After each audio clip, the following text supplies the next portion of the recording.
Na festiwalu Dwa Brzegi zakończyła się właśnie premiera filmu Być jak grizzly, filmu dokumentalnego, niezwykłej opowieści, jaką zrealizował Roman Droux, i mam przyjemność przedstawić wam teraz autora tego filmu, który jest w Szwajcarii aktualnie, ale hello Roman.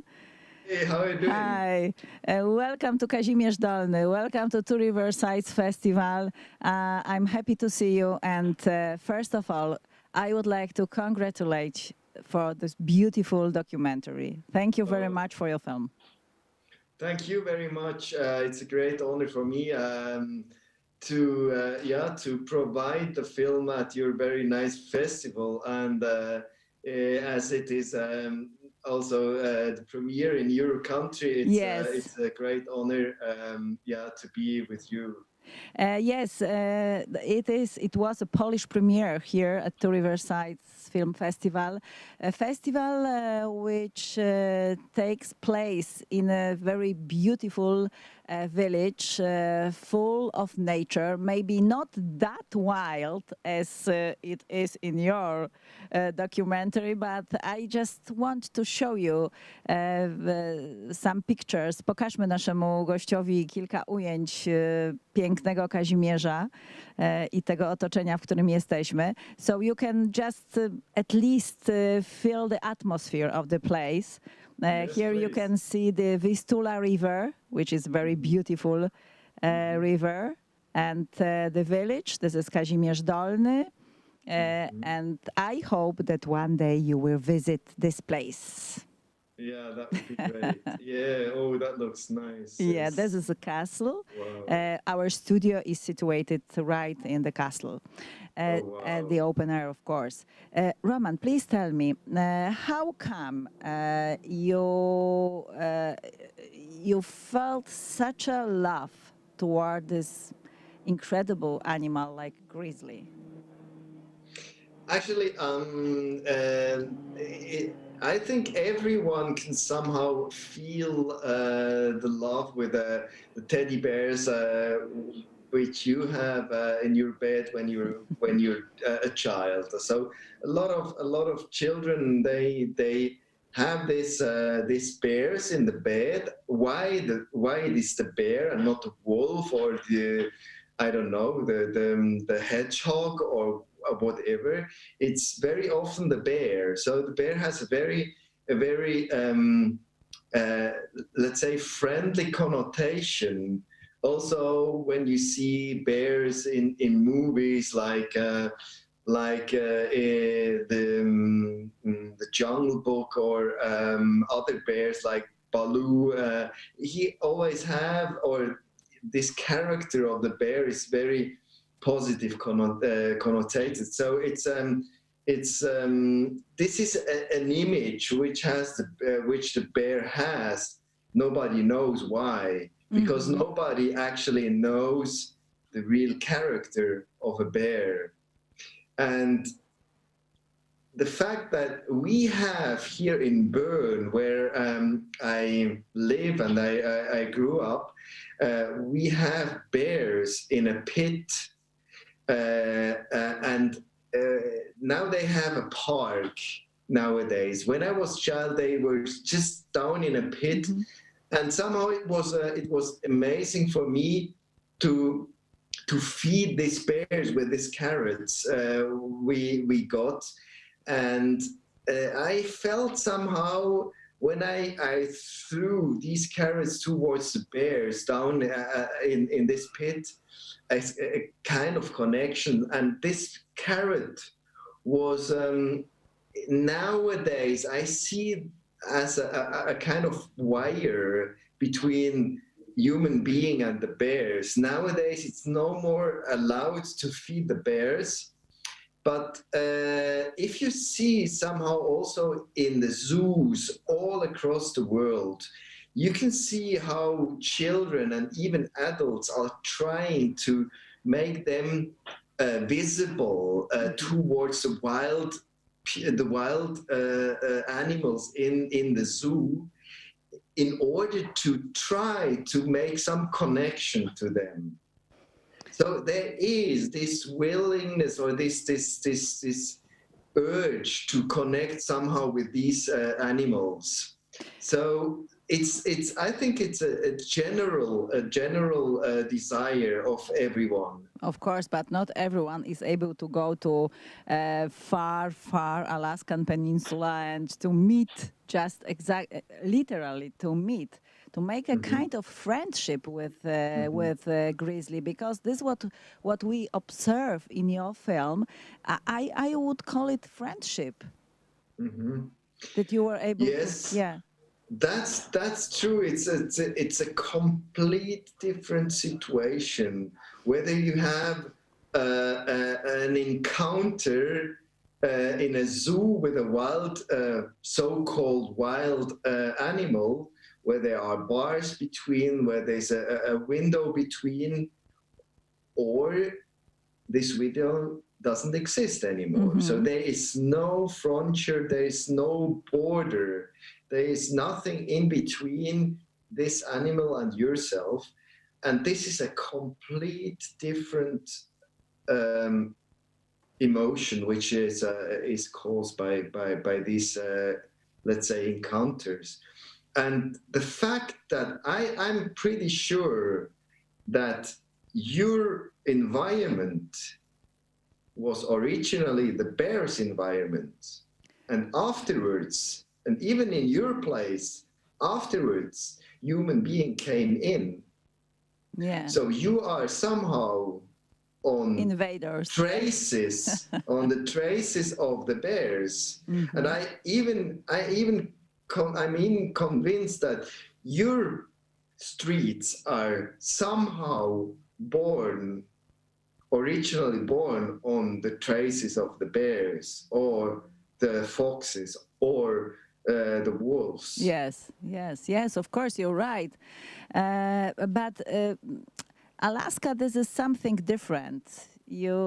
I think that you agree, because this is still a place where, fortunately, where mankind is not that present. But this is not your first movie dedicated to grizzly.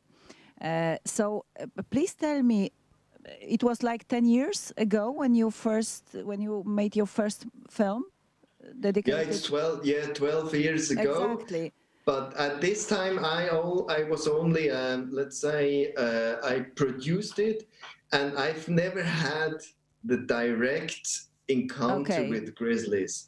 So, and this such a different situation. So I was in front of the grizzlies via screen, but this has nothing to do with a direct meeting with grizzlies in a distance of 2 to 5 meters, and every day and the same species, every day and night. Yes, right. That's true. Yes. Yeah, incredible. This what you probably have in your mind. Probably even the movie is not able to express your feelings that you had while living with them. Yes, this was actually also my motivation it wasn't somehow the bears. It was a little bit this crazy guy. He is actually scientist. He's biologist. You mean David Bittner? David Bittner. Yeah. He was my protagonist, and I have seen these images where he was kneeling or even laying beside a wild, blonde, young female bear, and telling into the camera that he thinks that he fell in love with this wild, blonde female bear. So what is this situation doing with a Swiss scientist made his PhD in biology, what kind of feeling must it cause that somehow can say he fell in love with a wild grizzly? Yeah. So that was actually my first, let's say, motivation to discover a little bit what is actually causing these very close encounters with these fantastic animals in human being. Mm-hmm. You know, this what is interesting that while we were watching your film, we observe also those scenes when you film animals that are ill, that suffer, and you know we want you to help them, and you know that you can't. Yeah, you know what I mean. You can't react. You can't enter into this wild world. You have to follow them, but you can't do. Did you have such a feeling that maybe it's not fair that you are filming this bear which is suffering, and then you are sure that this will be last night for him or her, but you can't do anything. Right. This is something which is very unhuman actually, because we like to interfere or to help or to do something. But it's clear when we were 3 months alone with we two guys in this wilderness, and we are guests there, and we just tried to take out pictures and to make not more than to leave not more than, let's say, our traces. And so that implies as well that we are just there to document and not to interfere at all. So it's clear, or if you would think further, what would you do with this small bear, which is bear cub, if you want to treat it? So you already get, let's say, develop a kind of dependency. So that's why it's impossible to treat it and to interfere. So we would have to feed it. We would have to leave it in our camp. On the other hand, it would be attacked by other males, and it would be in our camp. It's impossible to do it if you are not installed as a orphanage center. So, but with our infrastructure, it's just impossible to do it.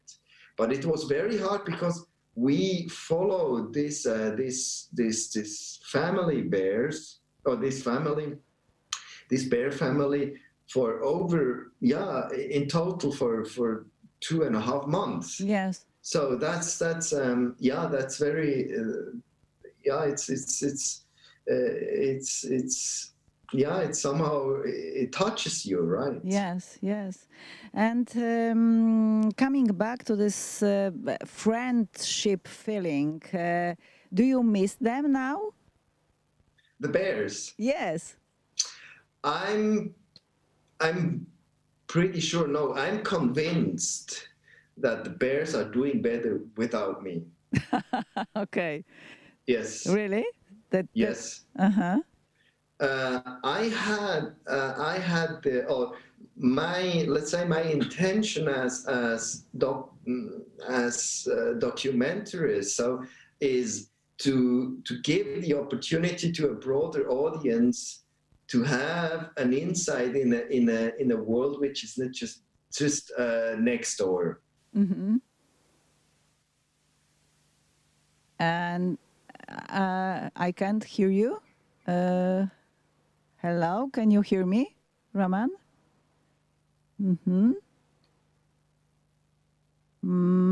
Mamy mały problem techniczny, prawda? Now I can hear you. Okay. Are you there again? Okay. Yes, I'm again. So you said that they are feeling better without you, without the camera and without your presence there, yeah? Niestety znowu mamy problem techniczny.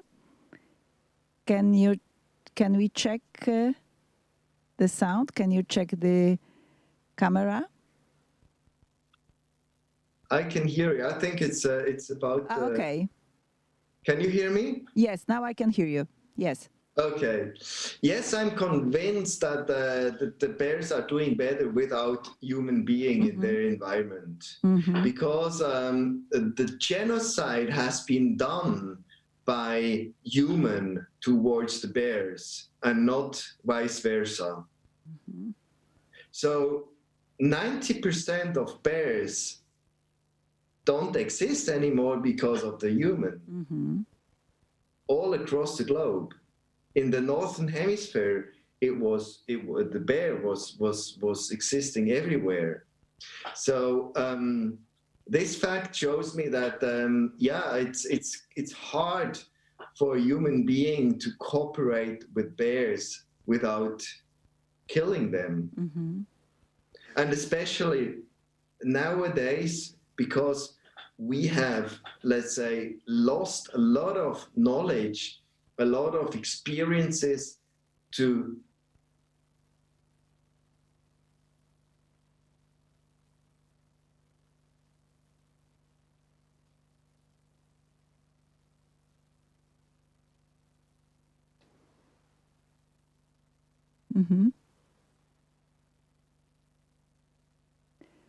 Sorry, we have again some technical problems with Zoom.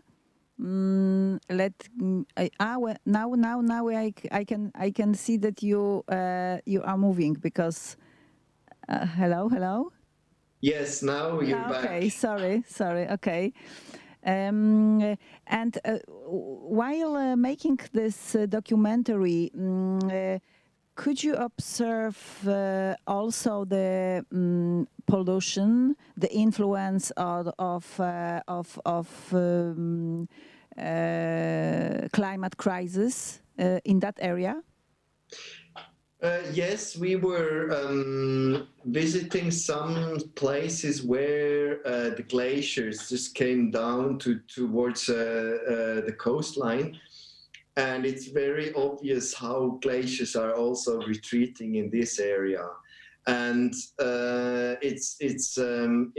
you can see, we had maps from the 90s, I guess, printed maps, and we due to the maps we expected some glaciers coming much further down, and we were up in these lakes. And far away, we could see the glaciers. So the retreatment of the glaciers are also happening in these areas very quickly. That's for sure.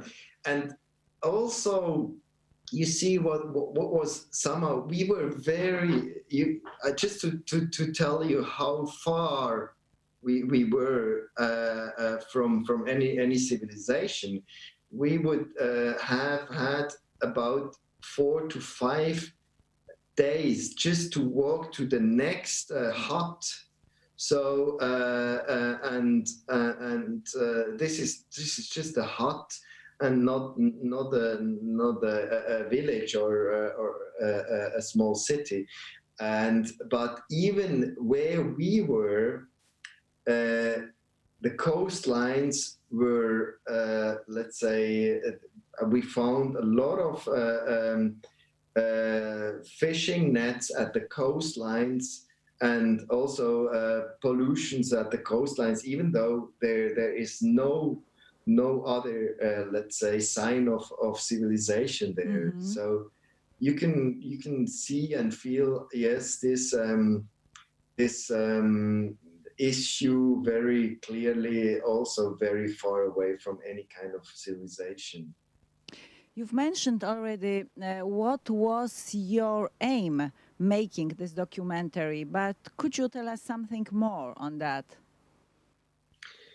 Yeah, one aim was also, let's say, it was also a little bit that I have to commit that the fact that I really like to be also very much in this wild nature. I did several documentaries in Central Asia and the Pamirs. I made in Patagonia, in very remote places. This is something which I like very much, but it has never been the bears before. So it's a little bit different. I know the danger of avalanches. I know the danger of rock falls while climbing, but I didn't know the danger or the risk of wild grizzlies. So it was also somehow a kind of self-experiment for me to see what are these creatures doing to me. Not in the sense of harm, in the sense of emotions. So, because as I mentioned already before, it was this guy I met here in Switzerland who told me that he fell in love with a grizzly. So it was for me a little bit impossible to see what happens with this guy, and does it also do something with my feelings, these close encounters? That was also a kind of motivation to expose my soul to these creatures as well. That's why you were waiting for Luna so long. Yeah. Right. Okay. Yeah. It was very, very beautiful, the moment when we could see Luna again close to you. This picture is, of course, which is also as a poster of the film, is incredible. So I think that many of us would love to be on your place. Yes, and this is what I really try to avoid. Yeah. I don't want to convince people to go to these creatures. This is dangerous, yes. That's very dangerous. It's always dangerous when you're documenting these or regions of the world which are very prone, to be or prone to be in danger by human being. And this is somehow a very fine line as documentarists everywhere. If you show these regions, it's not my intention to motivate people to go there, to explore, right, to make adventures, there. Because that's and what it's I always said. it's always a danger that you're causing this feeling. And, exactly. This is dangerous. Not the animal is dangerous, but we are dangerous for the animals. Yes. So that's why I tell to everyone, please look at the pictures, be amazed by this very unique environment, a unique wild creatures, but leave them alone. That's true. And thank you. So thank you very much that we can feel this beautiful relationship without disturbing wild world, without going there, but we can feel it thanks to your documentary. So make more of that. Are you planning to make some more documentaries dedicated to? Yes, I think the Bears are now, let's say, the fact that I don't have the feeling to go back there anymore, because I did my job as documentarist. Actually, I try to also to transmit this message of something very unique and something which we have to be very cautious towards it. So I don't need to go back. It was a very nice time. It was amazing to meet these bears. But as I told you, it's better to be far from them as human being. So I think, or my next, I have some new projects or some new ideas of projects, and it would be more, let's say, the Homo sapiens, which will be in the focus next time. Okay. Thank you very much. Thank you so much for your film and for being with us. And hope to see you at Two Riverside Festival one day. Okay. Okay. Thanks a lot for inviting. Thank you, Roman. Thank you very much. Bye. Roman Droux, autor filmu Być jak grizzly, był naszym gościem, a ten film premierowo pokazaliśmy w sekcji Ekoświadomość, w naszej nowej sekcji, która jest dla nas, dla zespołu programowego tego festiwalu bardzo ważna, bo rzeczywiście obserwujemy, że coraz więcej twórców filmowych tematom ekologii, świata natury i konieczności ochrony tego świata natury, świata dzikości poświęca swoje filmy. I tak jak powiedział Roman Droux, nie po to, żebyśmy chcieli je eksplorować, nie po to, by nas zachęcać do bliższych kontaktów z tym dziewiczym jeszcze wciąż w wielu miejscach światem natury, tylko po to, żeby go chronić. Mówiąc o sekcji Ekoświadomość, chcę zaprosić Was wszystkich jeszcze dzisiaj do naszej sali Bursztyn na projekcję filmu Wielka Zielona Ściana. To też będzie premierowy pokaz świetnego dokumentu, który zrealizowany został przez Scotta Jarretta i który to dokument zabiera nas w niesamowitą podróż, troszkę na antypodach, bo Roman Droux zabrał nas na Alaskę, na spotkanie z dzikimi grizzly, natomiast tutaj wybierzemy się w podróż po Afryce, ale naprawdę Afryce, jakiej nie znamy, w poprzek Afryki, od Senegalu aż do Etiopii, do Erytrei, żeby zobaczyć, w jaki sposób różne organizacje, ale także mieszkająca tam ludność próbuje walczyć ze wszechogarniającą suszą. Próbują od wielu, wielu lat zrealizować projekt posadzenia zielonej ściany drzew na odcinku 8000 kilometrów. Przewodniczką po tej podróży jest kapitalna dziewczyna, kiedyś wokalistka, ale dzisiaj aktywistka właśnie walcząca o tę ekoświadomość Ina Modja. Także zapraszam Was bardzo serdecznie. Wielka Zielona Ściana o 21:00. Do zobaczenia.